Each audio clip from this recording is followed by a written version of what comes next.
NNPC completes incorporation as limited liability company, says the Corporate Affairs Commission.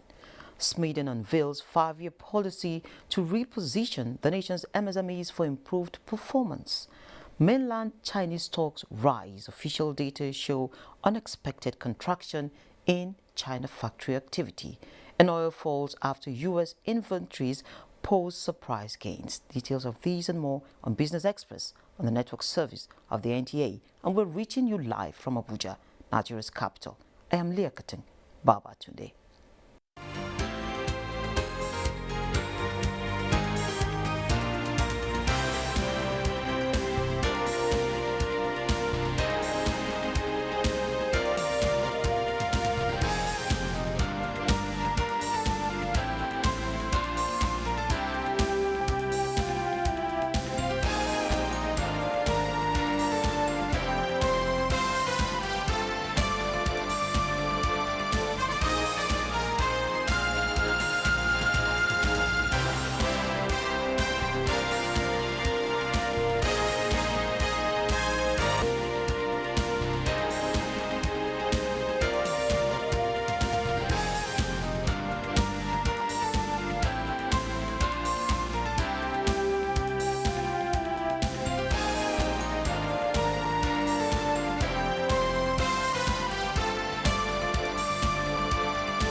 The Federal Executive Council Wednesday gave approval for the implementation of a revised public service rules. Council also gave approval to the Ministry of Communications and Digital Economy for the award of contract for the upgrade of infrastructure to improve communication structure among ministries, departments and agencies.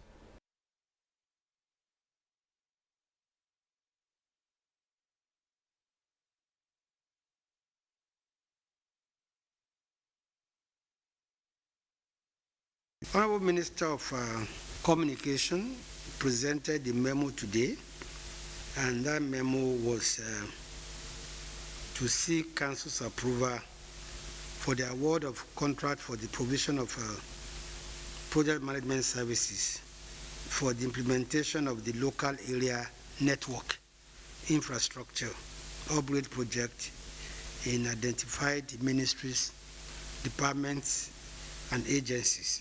On APA and promotions has been replaced by a new chapter on the new performance management system that has been introduced into the public service. There's also a chapter that has also been reinvigorated, the chapter on training. This is an all-important chapter because of the importance that training has in the public service.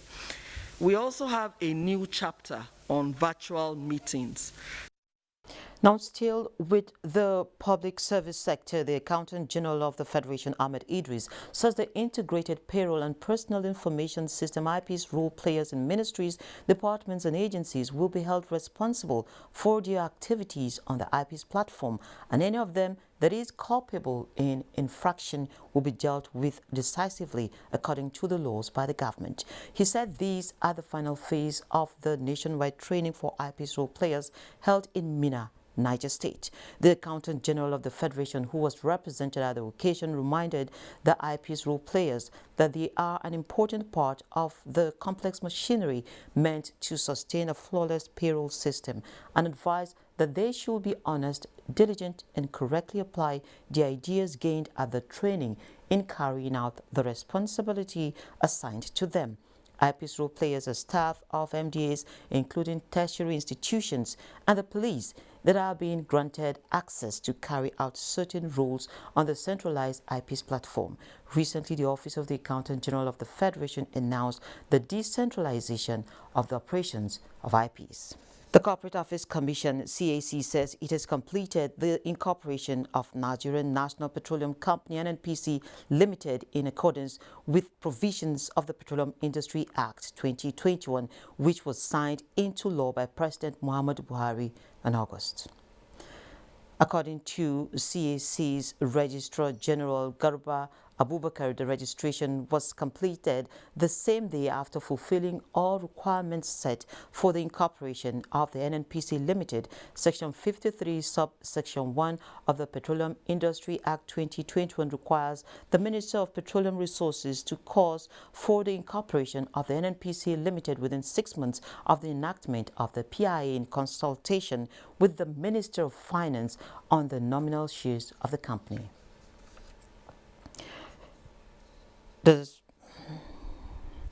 Okay, so we're moving on to some stories in the development sector where Nigeria has developed a 5-year policy to reposition the nation's micro, small and medium enterprises sector for improved performance. Director General of Sweden, Dr. Diko Umar Rada, disclosed these at the unveiling of the newly approved revised national policy for micro, small and medium enterprises 2021 to 2025 in Abuja. Bossday Eba reports. The micro, small and medium enterprises based in Nigeria account for more than 41 million enterprises, with micro enterprises accounting for about 99.8% of the entire number. The sector, however, has its fair share of constraints that have limited its growth and development. The last policy review was in 2015, and a number of changes have taken place both locally and internationally. The Investment Climate Reform Facility, ICR, is providing technical assistance to the Small and Medium Enterprise Development Agency of Nigeria, SMEDAN, to ensure inclusive and sustainable development of MSMEs in Nigeria. I will therefore want to urge all stakeholders, in person or virtual, to see this meeting as a final seal needed to publicly declare our institutional commitment to work towards the realization of the policy objectives. We are committed to promoting and supporting every initiative towards the advancement of MSMEs in Nigeria. MSME cuts across many sectors, and so it needs a multi-sectoral approach in implementation. Focusing on the availability of financial and non-financial services that enable MSMEs contribute optimally to national output and wealth creation, the new policy's vision is to ensure the emergence and sustenance of an ecosystem that enables the sector to be globally competitive. Boss Sede Ebo, Business Express. This year's World Tourism Day, observed every year, focuses on tourism for inclusive growth. Oyina Kaluoka in this report takes a look at this theme as it affects the development of the sector in Nigeria. Hidden high up the Mandara Mountains in Adamawa State is UNESCO World Heritage Site, the beautiful Sukuru landscape. Recently, a group of tourists were at the site to explore its features. With the visit, the community came alive and everyone was involved, from entertainers, drivers, tour guides, the villagers and many more. This captures the theme of this year's World Tourism Day, tourism for inclusive growth, ensuring that everyone is carried along. With the restarting of tourism, a sector badly hit by COVID-19, it is an opportunity to look beyond tourism statistics and acknowledge that beyond every number, there is a person. When a country decides to develop tourism, it gives majority of the people the opportunity to be part of the society. Nigeria, with vast natural and cultural heritage in boosting tourism, is working towards developing domestic tourism for the benefit of all. One day, we will not be able to sell oil again because the oil has either finished or the people who were selling the oil to will not use oil anymore, or they will use alternative sources of energy. Tourism will never finish. Tourism will never end. We are looking at, introducing at the National Commission for Museums and Monuments different concepts and perspective to our cultural display. The World Tourism Day, observed every 27th of September, is aimed at fostering awareness of tourism's social, cultural, political, and economic contributions towards reaching the Sustainable Development Goals. Oyina Kalo Oka, NTA News. Now, museums and monuments form a great deal of a country's material culture and part of tourism. For instance, besides preserving and promoting culture, museums directly contribute $21 billion to the U.S. economy each year. They generate billions more through indirect spending by their visitors. 78% of all U.S. leisure travelers participate in cultural or heritage activities. Now, how can Nigeria achieve same feat? Joining me to talk on this is the Director General, National Council for Museums and Monuments, Professor Abba Isa Tijani. You're welcome to Business Express. Thank you very much. Thank you for having me. Great. Now that the attention is shifting to the non-oil sector, is the council positioned to attract this volume of visitors and investments we're talking about? Well, definitely, Nigeria, as we know, is very rich in culture, and cultural resources is an endowment for us because every state you go, every community you go, you find that there is something unique that identify the community. And we are lucky to have these cultural representation artifacts. However, we have so many of artifacts that are across the world, and we are looking at now trying to consolidate on what we have. But the challenges we have is more of an infrastructure because you have to make the environment, accommodating, welcoming. That is how visitors want to come to a place and feel welcome and relaxed. And at the moment, that is the challenge we have. But with the return of some of our artifacts, we are looking at having kind of a world standard, a world-class museum. For example, in Benin, we are going to construct a new museum in partnership with our colleagues outside the country. And also, we are looking at the possibility of having a national museum in Abuja, which we don't have now for all these years. So when we're doing all these things, as children back then, I remember in primary school back in Zaire, we go to the military school to see the museum there, but all these things don't really happen now. We've also, back in Kaduna, we go to, at least we go to see some of these things. So one will begin to wonder why there's no much attendance in our museums. You've mentioned already that the infrastructure is simply not there. So perhaps you could hit the nail and tell us how we can get people attend the museums, perhaps through schools, excursions, and some other things. Actually, we do have museum visits. We have a lot of school children visiting museums. We have programs actually in the museums that we invite schools to participate because most of our programs are actually in tandem with their curriculum. So any history subject, we use the artifacts to train, to teach the children. And we also reach out to the communities. We go to the schools and we even go to prisons and some other places.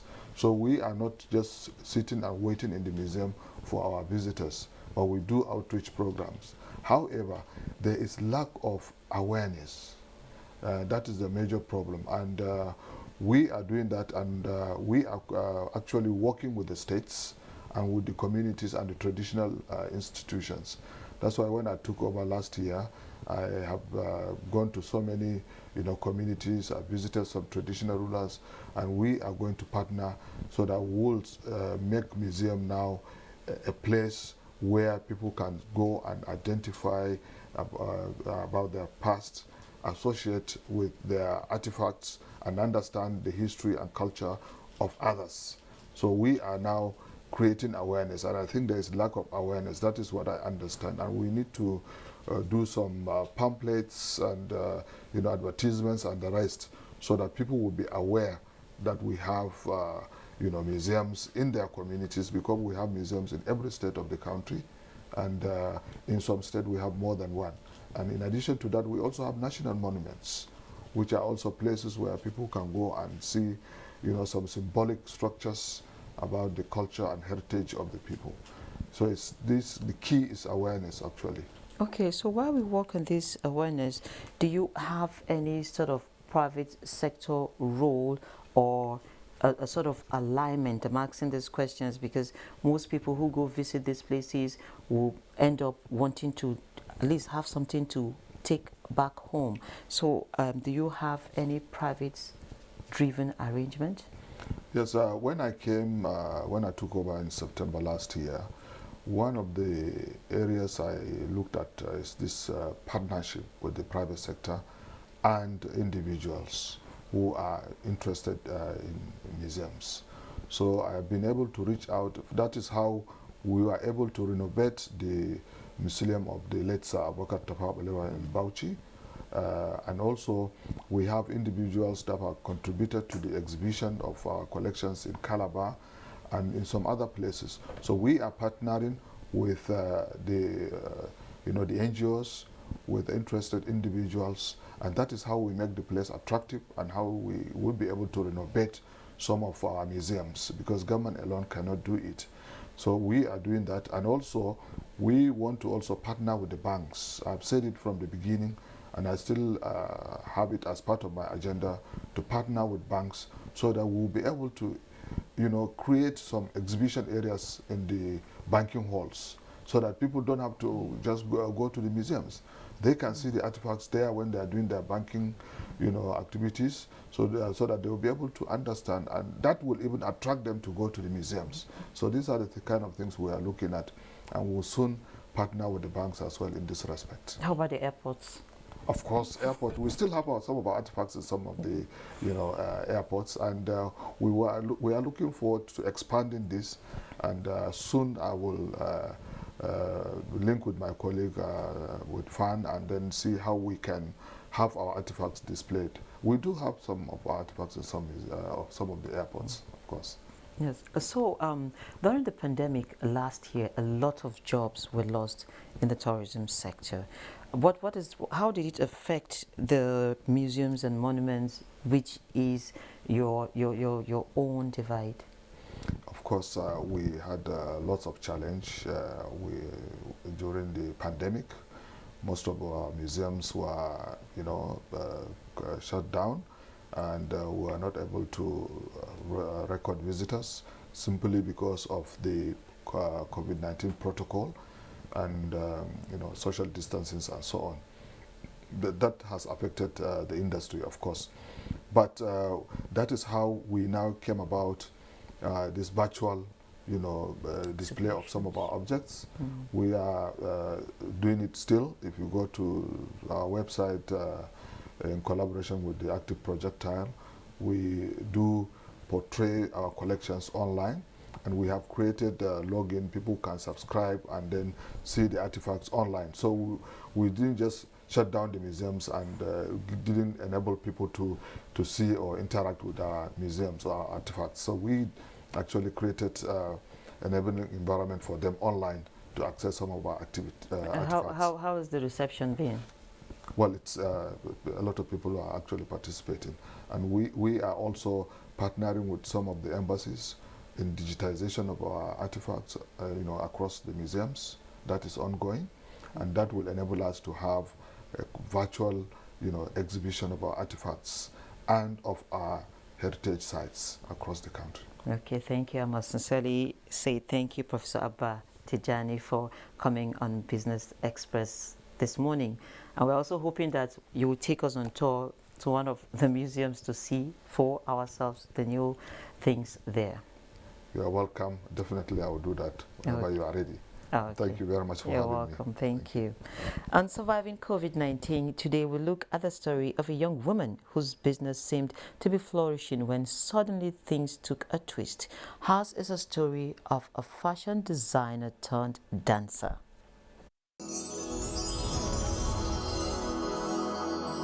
Surviving COVID-19 series is brought to you in partnership with the Central Bank of Nigeria. Mary Jacks, Lawrence, Odie. A professional fashion designer had been in the business for 10 years when suddenly the war struck as COVID-19 brought a wave of change. Passion is something I'm passionate about, or I said I was. Back then when I was growing up, I actually love looking good. Since I love to see people looking good, I should be able to create something to, impact in people. So I dive into fashion. I love traditional local things. I love rolling with that. So I love African style. Although the COVID-19 pandemic brought heel lock and pain, others see opportunities in it as it birthed new ideas. It was quite a very difficult moment for a lot of us fashion designers because the whole world was shut down, including the industry. We couldn't get fabric, and nobody wanted to throw party because there was no party. So we had to think of something to do, and I realized that there's something else I love doing. I love dancing. So during the pandemic, when we were locked down, in order for Mary Jacks not to go gaga and lose my mind, I had to do something, and that's dancing, and that's kept me going. Because when business is down and there's no money, even when there's money, you can't even buy food. They say the market is closed down. What do? So stay back home thinking, and at the end of the day, you get depressed. I had to go into something else, and I felt really good. Each time I dance, I just feel good. During the pandemic, when I saw the whole atmosphere, how things were going, so when I started dancing, and when I posted the videos, the comment I got was mind-blowing, so I had to encourage other people.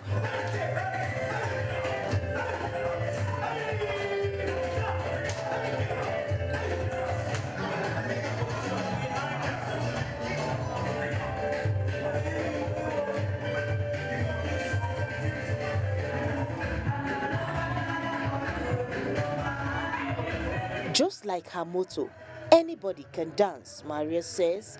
This for her is an opportunity to heal souls and put smiles back on the faces of people as the world gradually recovers from the pandemic. Boss said able. Business Express. So we dance away to the commodities market.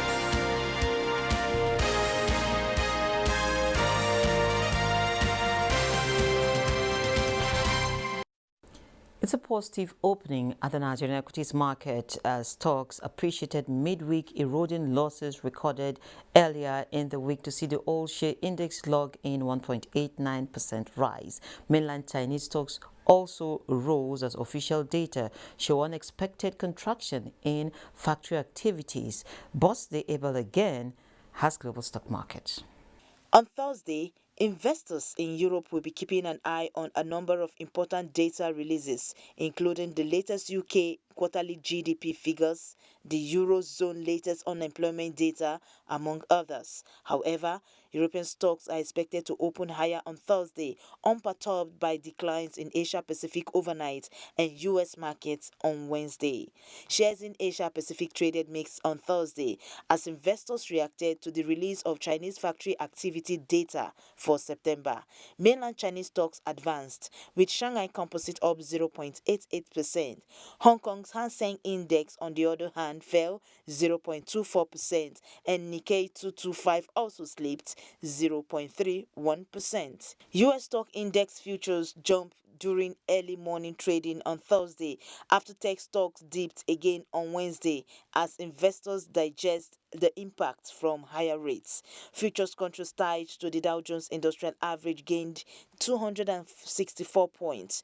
S&P 500 futures and Nasdaq 100 futures both also traded in positive territory. While in Africa, no figures yet as at the time of this report. Boss said able. Business Express. And this is where we end this edition of the program. We value your feedback, so keep the comments, observations, and suggestions coming. Be informed that all previous episodes are available on YouTube on the NTS channel, Business Express, returns Monday, 3 p.m. And of course, this is the last edition for this week as Nigeria marks her 61st anniversary. Happy Independence, Nigeria. I'm Leah Katun. Baba today.